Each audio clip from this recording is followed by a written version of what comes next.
These proud Vietnam veterans from the central Flint Hills region and around the country finally received the homecoming welcome they deserve November 6th at Marshall Army Airfield on Fort Riley.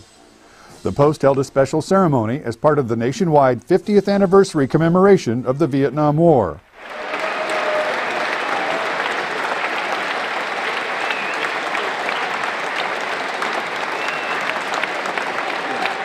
"50 years ago, our nation did not express gratitude to these veterans in words or deeds. Our community, both military and civilian, has come out today. We're here today to show their gratitude for your service to our nation that simply did not understand the sacrifices that you made." America's ground war in Vietnam began in March of 1965. By war's end, more than 10 years later, nearly 3 million Americans had deployed and more than 58,000 lost their lives. The official Vietnam War 50th anniversary commemoration is being observed this year, and belated welcome home ceremonies are being held to give these veterans the honor and respect most did not receive upon their return from Vietnam all those years ago.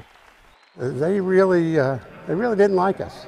They really didn't like us. They didn't spit or anything, but you knew you were, it was like they knew we killed babies. And of course we didn't. We avoided it, obviously. But it was a very uncomfortable and unpleasant feeling, and there was nobody there at all to say welcome home. Not a soul. Not my local VFW, not my town, not my church, not my friends, but it was a feeling of emptiness. For 40 years, it's been one trauma situation after another, one anger management situation after another, and not knowing why. When I came home from Vietnam, I left out of Cam Ranh Bay and flew to Yokota, Japan. And within 24 hours, I was at Fort Lewis, dressed in dress greens and had a plane ticket to go home, flew to Kansas City, Missouri. And my family was there to greet me. And there were a lot of other people there to greet us that were not so happy to see us. And it was ugly, it was not fun, and it was real rude.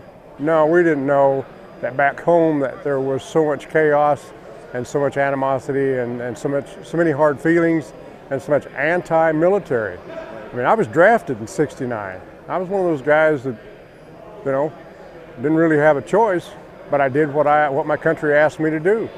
And I can see it today. I can remember it easily, and it was like, what? Are you kidding me?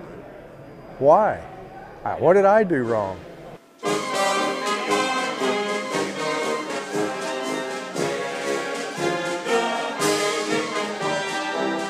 For some of these men and women, the scars from that experience have not healed.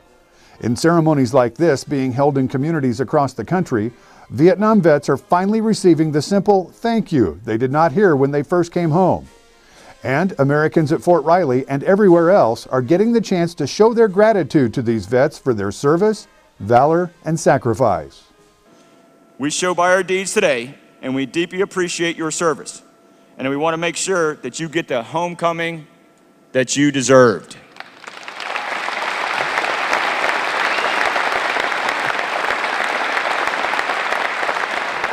When I heard this event was going to occur, I figured this is the cap, this is the final, I'm home.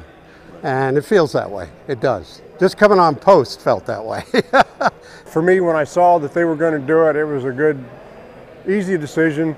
I said, yep, I'm going. I want to see some people maybe that I haven't seen for a long time, meet some people that I've never met before. And the recognition of our service and what we did, even though it's taking a long time, is okay. And I believe that, the way the Vietnam veterans generation was treated, nastily and in an ugly way, if we're the only generation of veterans that's ever treated that way, put it on our shoulders, we can take it, it's okay, it's over, it's done.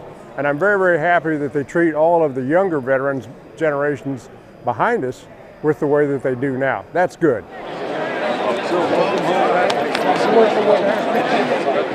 To the veterans of Vietnam, a grateful nation says, welcome home. It was a long time coming. Reporting from Fort Riley, I'm Scott Rhodes.